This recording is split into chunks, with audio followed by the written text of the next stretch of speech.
कहाँ तक पढ़ाया है? हाँ? विश्रांति काल परिभाषा लिखवा दी। विश्रांति काल नहीं लिखवाई।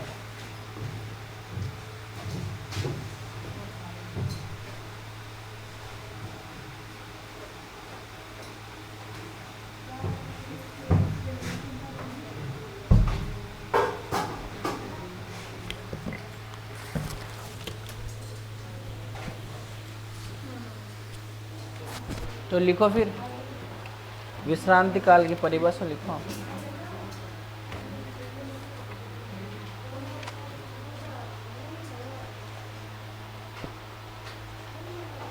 ये पंखा तो बंद कर दे, रहने दे, अब नहीं होएगा। बैठ कैमरा बंद करेगा।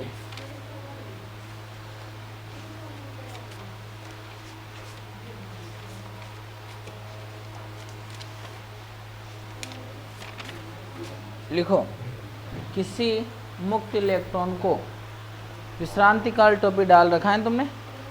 हाँ, लिखो किसी मुक्त इलेक्ट्रॉन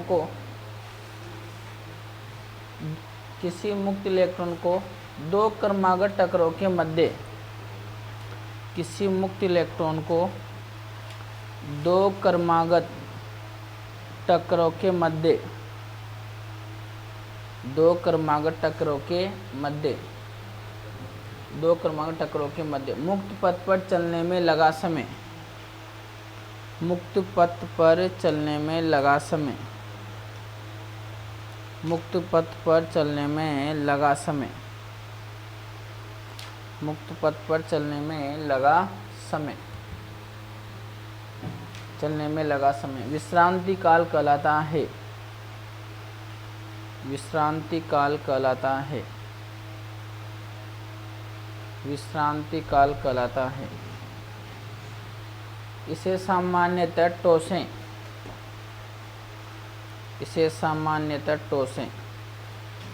प्रदर्शित करते हैं। इसे सामान्यतः टोसें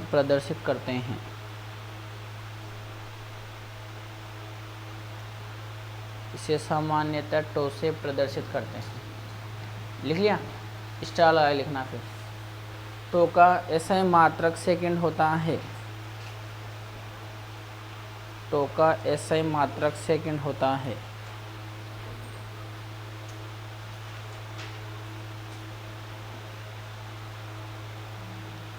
टो का SI मात्रक सेकंड होता है। लिख लिया? आगे लिखना तथा इसका विमीय सूत्र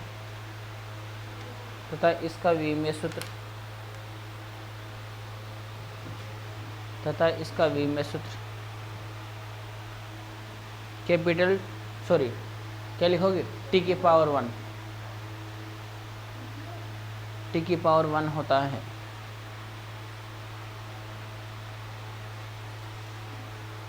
अब तो भी डालो, मोस्ट भी लगा लेना।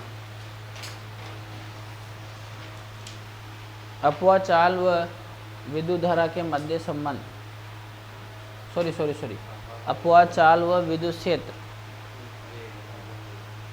दोनों एक ही। अपवाह चाल तथा विद्युत क्षेत्र की तीव्रता के मध्य संबंध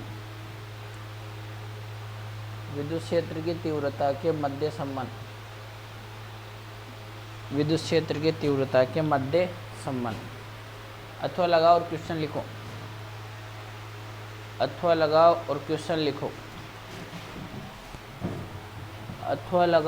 और क्वेश्चन लिखना। लिखो सिद्ध कीजिए कि अपवाह चाल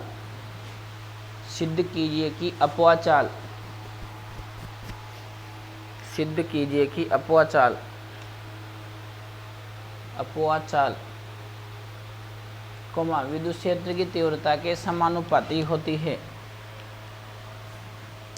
विद्युत क्षेत्र की तीव्रता के समानुपाती होती है।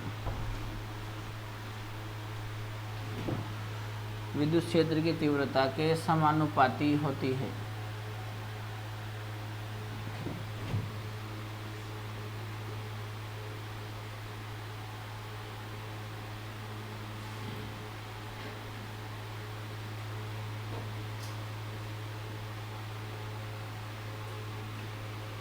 आंसर में लिखना,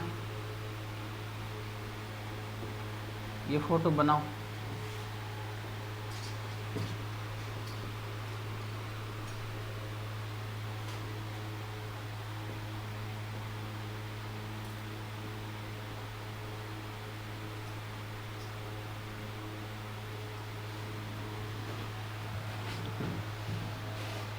लिखो, बनाना है।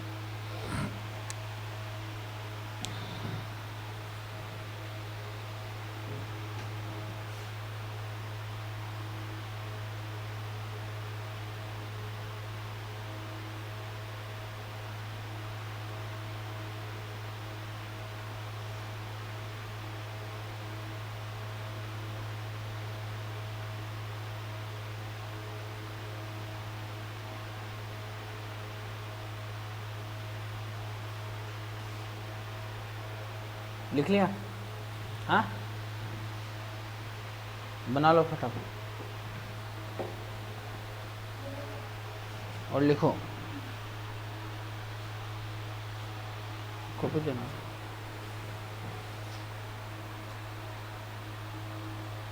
लिखो, प्रत्येक चालक में बहुत अधिक संख्या में, प्रत्येक चालक में बहुत अधिक संख्या में, प्रत्येक चालक में बहुत अधिक संख्या में मुक्त इलेक्ट्रॉन, बहुत अधिक संख्या में मुक्त इलेक्ट्रॉन होते हैं। प्रत्येक चालक में बहुत अधिक संख्या में मुक्त इलेक्ट्रॉन होते हैं। जो चालक में सभी दिशाओं में अनियमित, जो चालक में सभी दिशाओं में अनियमित कोष्ठक में यादृच्छिक, कोष्ठक में यादृच्छिक, कोष्ठक में लिखना यादृच्छिक गति करते रहते हैं, यादृच्छिक गति करते रहते हैं, गति करते रहते हैं तथा इन सभी मुक्त इलेक्ट्रॉनों का, तथा इन सभी मुक्त इलेक्ट्रॉनों का, तथा इन सभी मुक्त इलेक्ट्रॉनों का, तथा इन सभी मुक्त इलेक्ट्रॉनों का औसत वेग शून्य होता है, औसत वेग शून्य होता है, औसत वेग शून्य होता है। इस कारण चालक में विद्युत धारा का मान भी, इस कारण चालक में विद्युत धारा का मान भी शून्य प्राप्त होता है, शून्य प्राप्त होता है।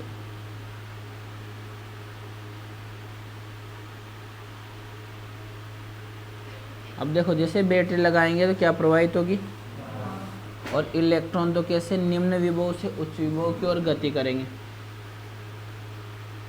इन सभी इलेक्ट्रॉनों के औसत वेग को तो क्या बोलोगे आप, भूल गए, अपवाह वेग। अब बीच में टाइम मिल रहा है, डेली का डेली पढ़ा करो, अपवाह वेग बोलोगे उसको, ठीक है।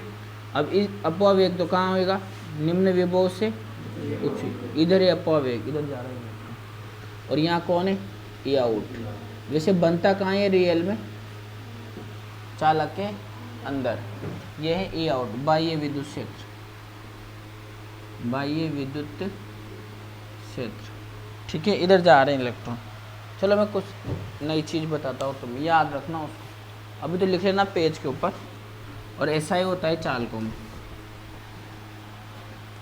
ये तो चालक के इलेक्ट्रॉन ऐसे जा रहे हैं, नेगेटिव होगा या पॉजिटिव होगा, ये धारा बह रही है। इधर देखना, इधर उसके नहीं लगानी थी बैटरी, नीचे बनाना है, बाद में बनाएंगे। मान लो ये बेलन है, बेलन, और ये है आवेशित बेलन या आवेशित चालक, आवेशित चालक। इसका मतलब इस पर क्या है, आवेश, धारा प्रवाहित नहीं हो रही, बस आवेश है, तो विद्युत क्षेत्र उत्पन्न करेगा।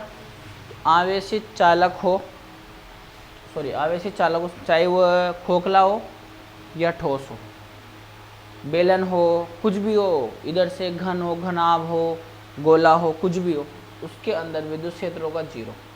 फिर क्यों? अंदर आवेश देते हैं तो इसमें मुक्त इलेक्ट्रॉन होते हैं, तो इस आवेश को उठाकर कहाँ ले आते हैं? सतह पर। ठीक है, तो अंदर तो आवेश क्या आएगा? 0। बाहर विद्युत क्षेत्र मिलता है, बाहर तो, और वो निकाल सकते हैं। बेलन का भी निकाल रखा है 2k λ/r, गोला आ जाए गोला तो उसका निकाल रखा है k3/r²। ठीक है, पट्टिका होती है ना जो मतलब एक घनाभ टाइप होती है, उसका भी निकाल रखा है E = σ/ε0।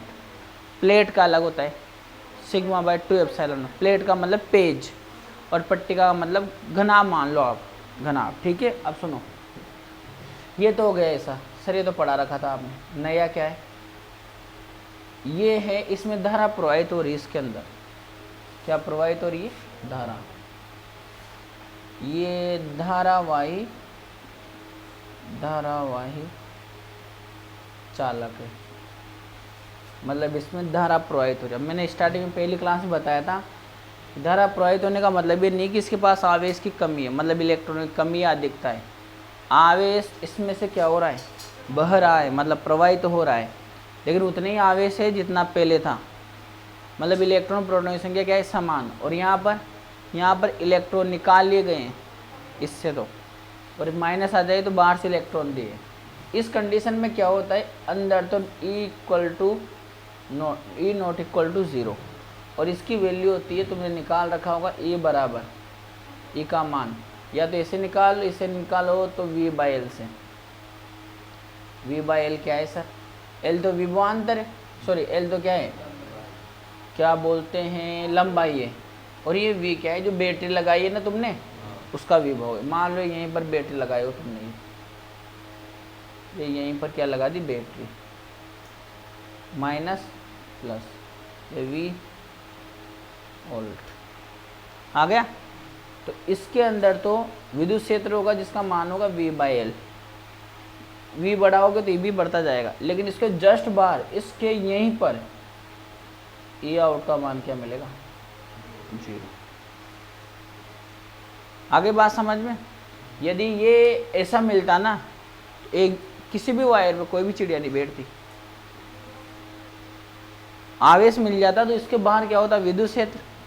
तो विद्युत क्षेत्र के कारण तो सर झटके लगते हैं, लेकिन यहाँ पर अंदर ही रहता है विद्युत क्षेत्र चालक के अंदर, बाहर विद्युत क्षेत्र का मान क्या होता है? 0।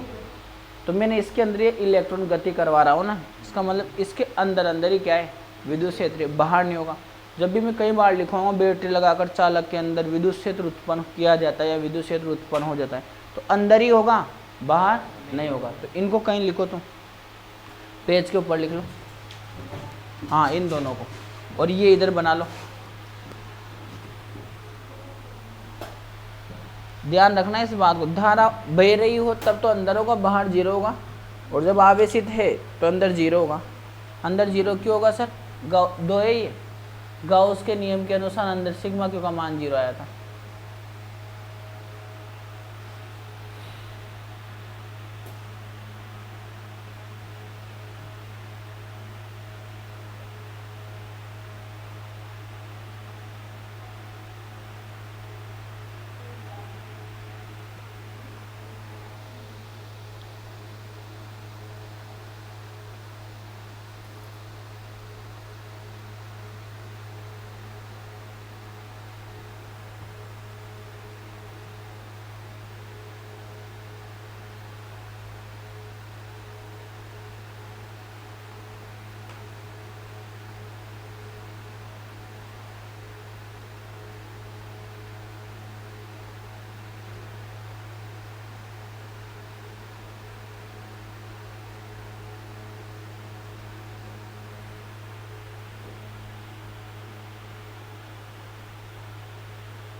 ये बना लिया, ये वाला है बनाना है।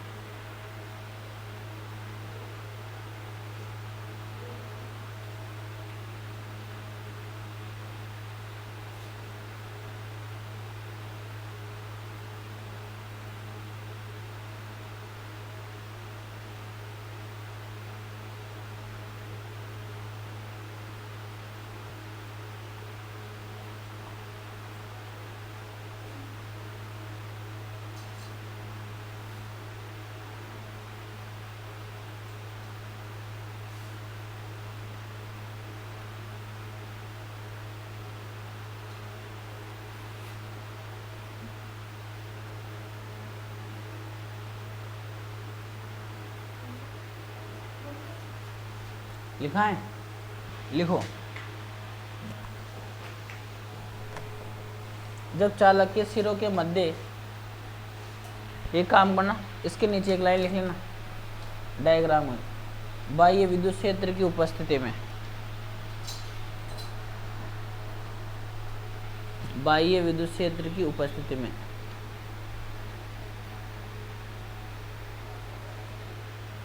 बाह्य विद्युत क्षेत्र की उपस्थिति में,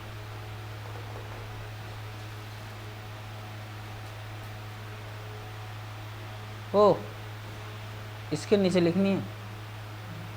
अरे उसको क्यों काट रहा है, अनुपस्थिति कर ले, वहाँ काट ही दिया आप तो। क्या है, क्या लिखना था, बाह्य विद्युत क्षेत्र की उपस्थिति। लिखो, जब चालक के सिरों के मध्य बैटरी लगाकर, जब चालक के सिरों के मध्य बैटरी लगाकर, जब चालक के सिरों के मध्य बैटरी लगाकर, बैटरी लगाकर विभवांतर उत्पन्न करते हैं तो, विभवांतर उत्पन्न करते हैं तो,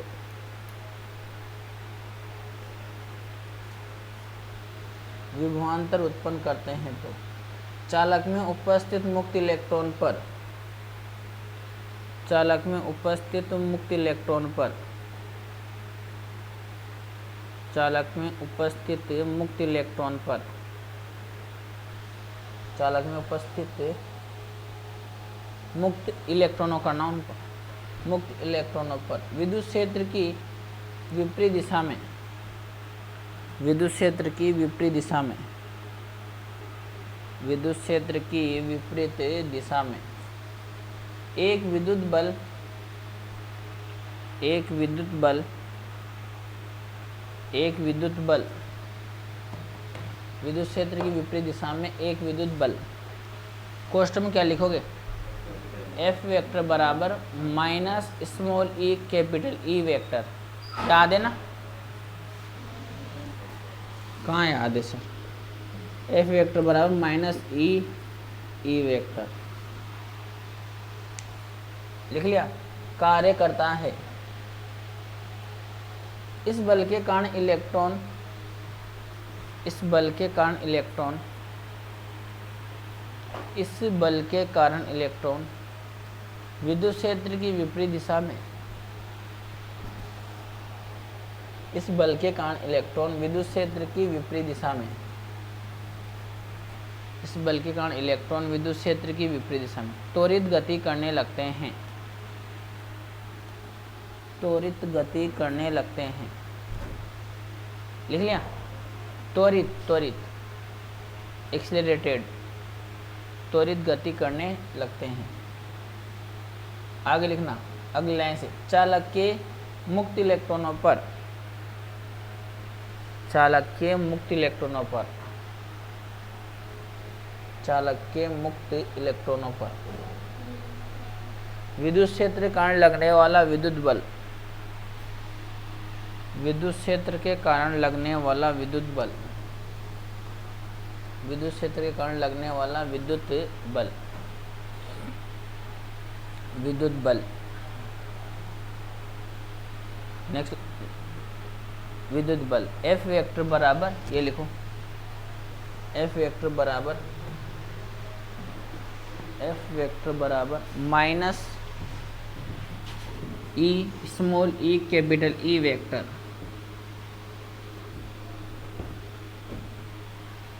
और अब इधर देखो,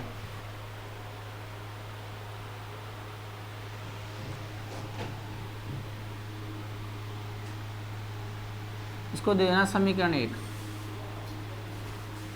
और आगे देखना न्यूटन की गति के द्वितीय नियम से, न्यूटन की गति के द्वितीय नियम से क्या कहता है वो, F बराबर समीकरण 2, समीकरण 1 व समीकरण 2 से एम ए वेक्टर बराबर minus E vector, A vector बराबर minus E vector by M, समीकरण 3 लिखो। त्वरण आ गया, याद है तो पहले लेसन में भी निकाला था ये अपन ने, बस ये इलेक्ट्रॉन नहीं था वहाँ पर क्यों था। अब इलेक्ट्रॉन के लिए तो माइनस आ जाएगा, प्रोटॉन हो तो उसके लिए प्लस आ जाएगा।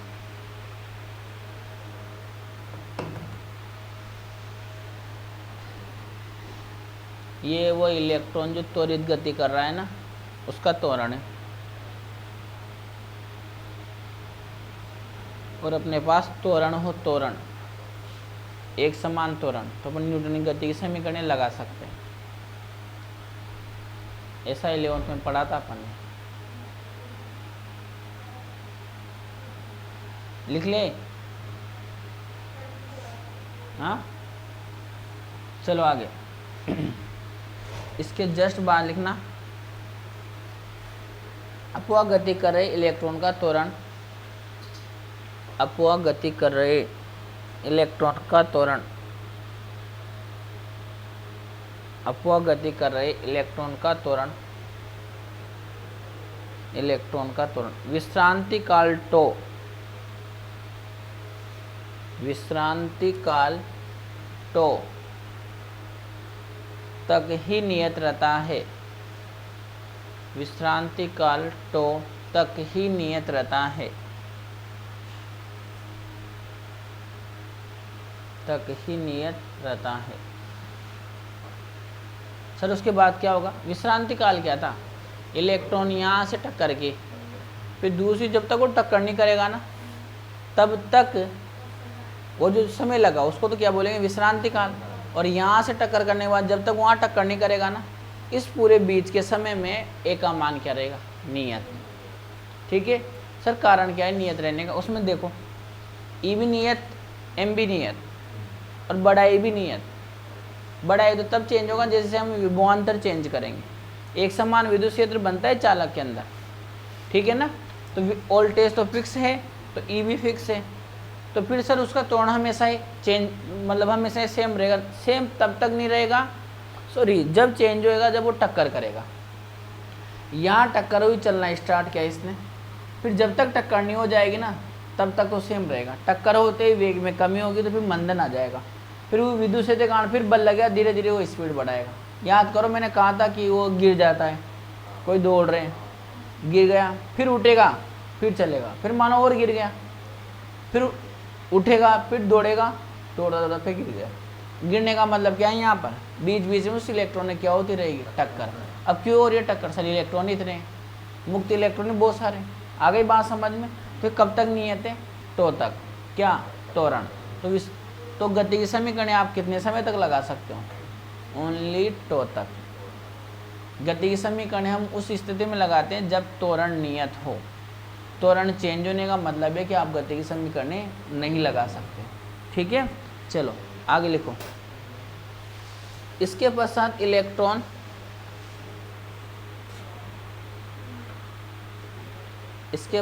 इलेक्ट्रॉन अन्य मुक्त इलेक्ट्रॉन या आयनों से, इसके पश्चात इलेक्ट्रॉन अन्य मुक्त इलेक्ट्रॉन या आयनों से टक्कर करके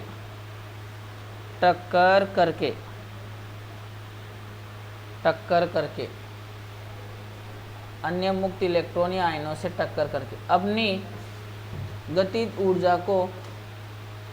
गतिज ऊर्जा उनको स्थानांतरित कर देता है, अपनी गतिज ऊर्जा उनको स्थानांतरित कर देता है, अपनी गतिज ऊर्जा उनको स्थानांतरित कर देता है। अपनी गतिज ऊर्जा उनको स्थानांतरित कर देता है। लिख लिया? अब लिखो आगामी टक्कर के तुरंत पहले, हाँ आगामी टक्कर के तुरंत पहले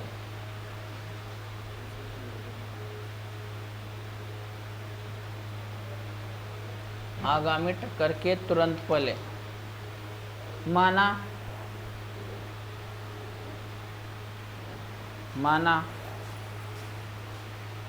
टो समय पर इसका वेग v वेक्टर हो जाता है। टो समय पर इसका वेग v वेक्टर हो जाता है। टो समय पर इसका वेग v वेक्टर हो जाता है। लिख लिया? अगली लाइन से लिखना, अतः न्यूटन की गति की प्रथम समीकरण से, अतः न्यूटन की गति की प्रथम समीकरण से, अतः न्यूटन की गति की प्रथम समीकरण से, प्रथम समीकरण से। अब क्या कहती है न्यूटन की गति की प्रथम समीकरण? v वेक्टर बराबर u vector plus a vector t, ये होता है समीकरण 3 से। समीकरण 3 क्या है? ये तो v वेक्टर और ये u vector minus e vector by m आएगा यहाँ तो, और ये क्या बन गया? मेरी बात सुनना आप ध्यान से, ये t आ गया, इसको नाम भी हटाओ भी तो दे देंगे। ये एक इलेक्ट्रॉन के लिए निकाला है अपन ने, किसके लिए? एक इलेक्ट्रॉन। ऐसे कितने इलेक्ट्रॉन हैं? बहुत सारे। जब बहुत सारे इलेक्ट्रॉन है तो क्या करें सर?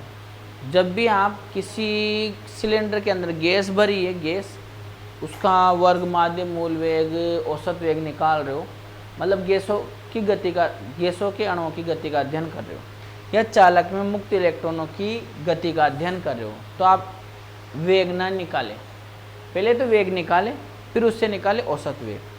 क्योंकि बहुत सारे लोग दौड़ेंगे तो अपन एक एक का वेग थोड़ी ना बता पाएंगे, तो अपन क्या निकालेंगे? सबका औसत निकालेंगे। औसत कैसे भाई? यहाँ से यहाँ तक गए, लगभग सभी पहुँच गए, तो पूरा समय, पूरी दूरियाँ, वहाँ से क्या निकालोगे? इसका औसत। ठीक है, तो अब मैं इस समीकरण का क्या लूँगा? औसत। और औसत उस चीज़ का लिया जाता है जो चेंज हो रही हो। u चेंज होगा, इसका भी, यदि इलेक्ट्रॉन का द्रव्यमान है, ये m है, विद्युत क्षेत्र तो फिक्स हो जाएगा यहीं से, तो औसत आएगा t का। t कम ज़्यादा हो सकता है, अंतिम वेग किसी इलेक्ट्रॉन का कम ज़्यादा हो सकता है, प्रारंभिक वेग भी कम ज़्यादा हो सकता है। तो लिख लो इसको, फिर इसका औसत लेंगे।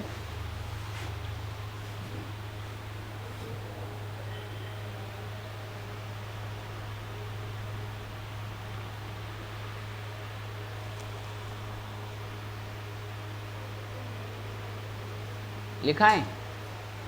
लिखो, चालक के सभी मुक्त इलेक्ट्रॉनों के, चालक के सभी मुक्त इलेक्ट्रॉनों के, चालक के सभी मुक्त इलेक्ट्रॉनों के, चालक के सभी मुक्त इलेक्ट्रॉनों के वेगों का औसत लेने पर, वेगों का औसत लेने पर,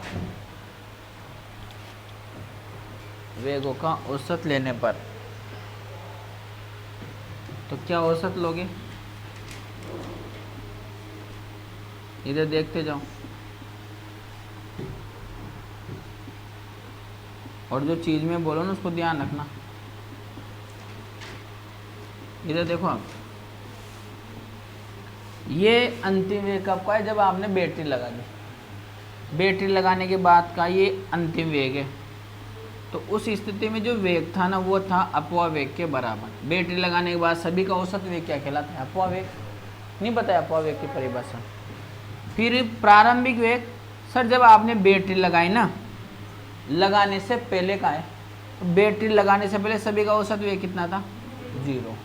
और सर ये समय, सभी के समय को अपन यदि विश्रांति काल के बराबर मान ले, सभी के समय को, अब एक की टक्कर ही इतने समय में। और मैं एक बात बता दूं आपको, यदि विभवांतर सेम है और चालक सेम है, तो लगभग ये जो टी आएगा ना, टी का मान आएगा टो के बराबर। उन सब में जो टक्कर होएगी, पहले इलेक्ट्रॉन यहाँ टकराया, ऐसे 2 इलेक्ट्रॉन कहीं दूसरी जगह भी टकराए, तीसरी जगह भी 2 इलेक्ट्रॉन टकराए, तो उसका जो मान आएगा ना समय का, टक्कर में लगा समय, वो लगभग टो के बराबर होगा। और सभी धातुओं के लिए टो का मान क्या आएगा, अलग अलग। इस चीज़ को मैं आगे बताऊंगा। टो का मान सभी धातुओं के लिए क्या होगा, अलग अलग होगा, लेकिन एक धातु के लिए तो क्या होगा, फिक्स होगा। तो इस स्मॉल टी को क्या मान लो, एवरेज में टो। और ये टो क्या है, विश्रांति काल। इन मानों को इसमें रखोगे तो क्या बनेगा, अतः ये तो क्या बन गया, वी डी वेक्टर, और ये 0 minus E vector by M, और ये बन गया टो। अब देखो वी डी वेक्टर बराबर minus E tau by M, और ये आ गया ई वेक्टर। ये माइनस क्या बता रहा है, अपवाह चाल या वेग, और ये विद्युत क्षेत्र तीव्रता एक दूसरे के विपरीत दिशा में। मैंने डायग्राम में बता रखा है कि विद्युत क्षेत्र तो ऐसे बन रहा है उच्च विभव से निम्न विभव की ओर, और इलेक्ट्रॉन आ रहे निम्न विभव से उच्च विभव, दोनों का एरो बना रखा है, दिख रहा है, तो माइनस तो विपरीत दिशा को। फिर यदि मैं इसका परिमाण ले लूँ, परिमाण, तो परिमाण लेने पर तो ये क्या बन जाएगा, वी डी बराबर ई टो बाई एम, और ये ई आ गया ये भी। और यहीं से पता चल रहा है कि वी डी प्रोपोर्शनल क्या है, ई। अब मैं जैसे जैसे विद्युत क्षेत्र को बढ़ाऊँ, सर कैसे बढ़ेगा विद्युत, मैंने वोल्टेज बढ़ाया, वोल्टेज बढ़ाऊंगा तो विद्युत क्षेत्र बढ़ेगा, विद्युत क्षेत्र बढ़ेगा तो अपवाह चाल बढ़ेगी। यही कारण होता है कि अपने घरों में जब हाई वोल्टेज का करंट आ जाता है, वोल्टेज आ जाता है, उस स्थिति में विद्युत क्षेत्र प्रबल हो जाता है और ज़्यादा बढ़ जाता है, तो उनके इलेक्ट्रॉनों के अपवाह वेग भी क्या होगा, बढ़ जाएगा, वो जल्दी जल्दी टक्कर करेंगे। जैसे टक्कर ज़्यादा होगी तो टक्कर में ऊर्जा हानि होती है, और वो ऊर्जा हानि किस में जाएगी, उसमें ऊर्जा में, वायर गर्म होगा, पिघल के टूट जाएगा। हाई वोल्टेज में ना बल्ब जला देता है ना, बल्ब MCP वाला सिस्टम या फ्यूज तार वाला सिस्टम नहीं है, डायरेक्ट कनेक्शन हो रहा है, तो बल्ब जला हुआ है, तो बल्ब का जो टंगस्टन वायर आता है ना 100 वाट के बल्ब में, वो क्या हो जाएगा, ब्रेक हो जाएगा, हाई वोल्टेज। आगे बात क्यों हो रहा है ब्रेक, गर्म होकर होएगा। ये आ गई बात समझ में। अब एक और बात समझना, ये विभवांतर किस, ये जैसे मेरे को यहाँ से मैं तुमसे बोल अपवाह चाल और विभव में संबंध निकालो, तो E बराबर क्या होता है, V बाई एल। अभी कोष्टक में लिखा था मैंने, तो यहाँ क्या लिख दोगे, V by L. Sir L, फिर संबंध एल में भी आएगा, एल में कैसे आएगा, चालक तार तो का लंबाई तो स्टार्टिंग में लोगे, वो तो फिक्स होगी ना, चेंज किसको कर सकते हो, विद्युत विभव को किया तो E हो गया, E करते अपवाह चाल हो गया, लिख लो इसको।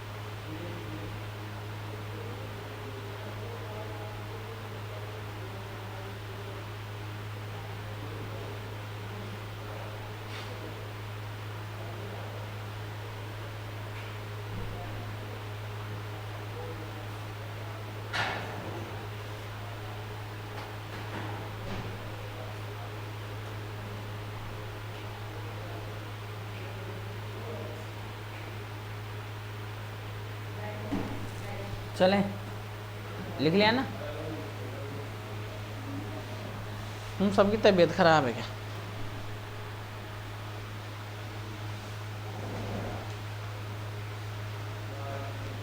थोड़ी थोड़ी अल्पांश, अच्छा तेरी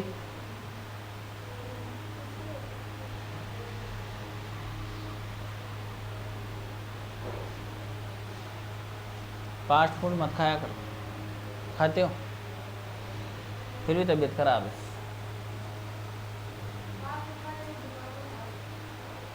घर का ही खाते क्या आते हो सुबह सुबह, रात की रोटियां।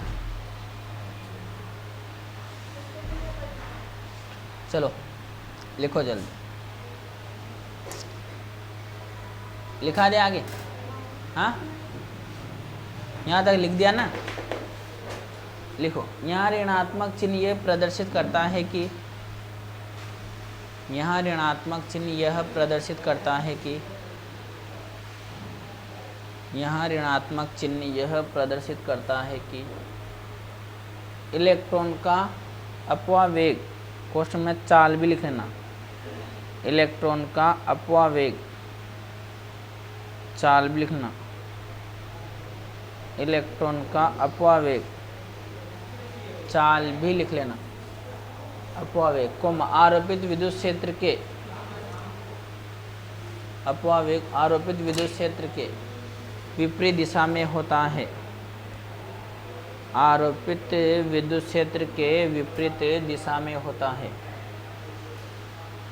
आरोपित विद्युत क्षेत्र के विपरीत दिशा में होता है। लिख लिया। तथा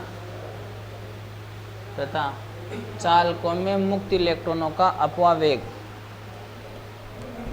तथा चालकों में मुक्त इलेक्ट्रॉनों का अपवावेग, तथा चालकों में मुक्त इलेक्ट्रॉनों का अपवावेग, तथा चालकों में मुक्त इलेक्ट्रॉनों का अपवावेग। लिख लिया। कोमा आरोपित विद्युत क्षेत्र के, आरोपित विद्युत क्षेत्र के कैसा होता है, आरोपित विद्युत क्षेत्र के समानुपाती होता है, आरोपित विद्युत क्षेत्र के समानुपाती होता है, समानुपाती होता है। लिख लिया। अब टॉपिक डालो आप गतिशीलता, गतिशीलता कोष्टक में लिखना म्यू, गतिशीलता कोष्टक में लिखना म्यू, ये म्यू, ये म्यू। इसमें दिक्कत है क्या तुम्हारे, ये जीरो क्यों हुआ, प्रारंभ में तो जीरो ही था, बैटरी नहीं लगाए, लगाने के बाद एक निश्चित वेग से चले, विश्रांति काल एक धातु के लिए जो समय होता है टकराने का, सभी का एक ही आ रहा है। यूँ मानो 1000 इलेक्ट्रॉन है कहीं, अब कहीं भी 2 इलेक्ट्रॉन टक्कर करे उनके लिए 2 सेकंड है, कोई दूसरे भी 2 टक्कर करे तो उनके लिए 1.2 सेकंड बोला ना, 1.9 सेकंड है, किसी के लिए 2.1 है, तो उनका औसत निकालोगे तो लगभग 2 ही आएगा। तो ये मैंने बोला सभी के लिए सेम नहीं होता, लेकिन औसत लगभग बराबर होता है, और एक धातु के लिए तो फिक्स होगा ही। ठीक है ना, पढ़ाऊंगा मैं आगे भी, संबंध आएगा आगे, यहाँ नहीं आएगा, दो डेरिवेशन और होंगे, नो आएगा। अब लिखो गतिशीलता, ये जो कांस्टेंट आ रहा है ना, ये कहलाता है गतिशीलता। ठीक है, तो लिखो आप किसी धातु या चालक के लिए, किसी धातु या चालक के लिए, किसी धातु या चालक के लिए, किसी धातु या चालक के लिए इलेक्ट्रॉन के अपवावेग का परिमाण, इलेक्ट्रॉन के अपवावेग का परिमाण, इलेक्ट्रॉन के अपवावेग का परिमाण, परिमाण, इलेक्ट्रॉन के अपवावेग का परिमाण। लिख लिया। कोमा आरोपित विद्युत क्षेत्र के समानुपाती होता है, आरोपित विद्युत क्षेत्र के समानुपाती होता है, आरोपित विद्युत क्षेत्र के समानुपाती होता है।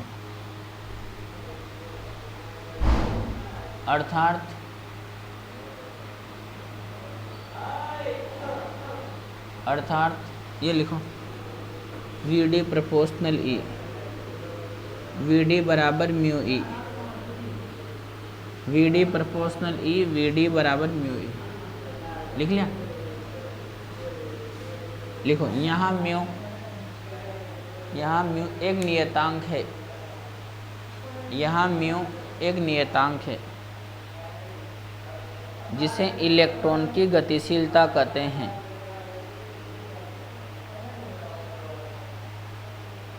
जिसे इलेक्ट्रॉन की गतिशीलता कहते हैं, जिसे इलेक्ट्रॉन की गतिशीलता कहते हैं। लिख लिया। चलो इसका मात्रक में निकाल लेते, इधर देखते जाना। VD बराबर क्या है, म्यू ई, तो म्यू बराबर VD बाई ई आ गया। चलो देखना इधर म्यू का मात्रक, अब 2 निकालेंगे। विद्युत वेग का तो क्या होता है सर, मीटर पर सेकंड, और विद्युत क्षेत्रीय तीव्रता का दो होते हैं, एक तो वोल्ट बटे मीटर, पढ़ रखा है ना, और एक और होता है मीटर पर सेकंड, तो इसका और न्यूटन बटे कूलाम। ये तो ये वाला इससे गुणा होएगा तो क्या बनेगा, मीटर स्क्वायर, और ये वोल्ट इंटू सेकेंड, और ये वाला मीटर इंटू कूलम, और ये न्यूटन इंटू सेकेंड। ठीक है, लिख लो इसको।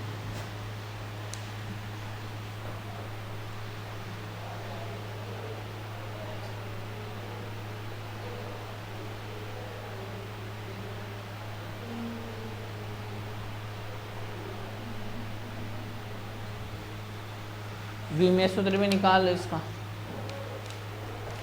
विमेय सूत्र।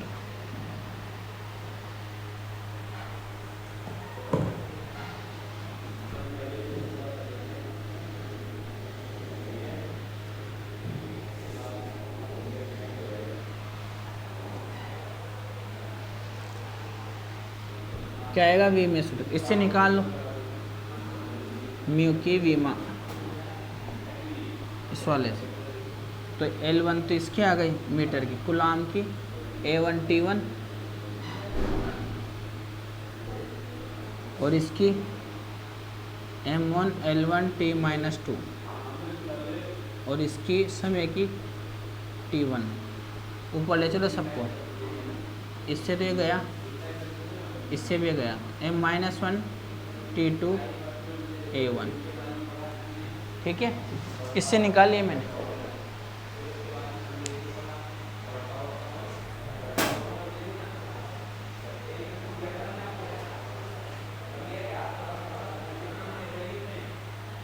ठीक है, अब काम कल करते हैं बाकी। इनको पढ़ना है, काम आएंगे अब पुरानी चीज़ें आगे।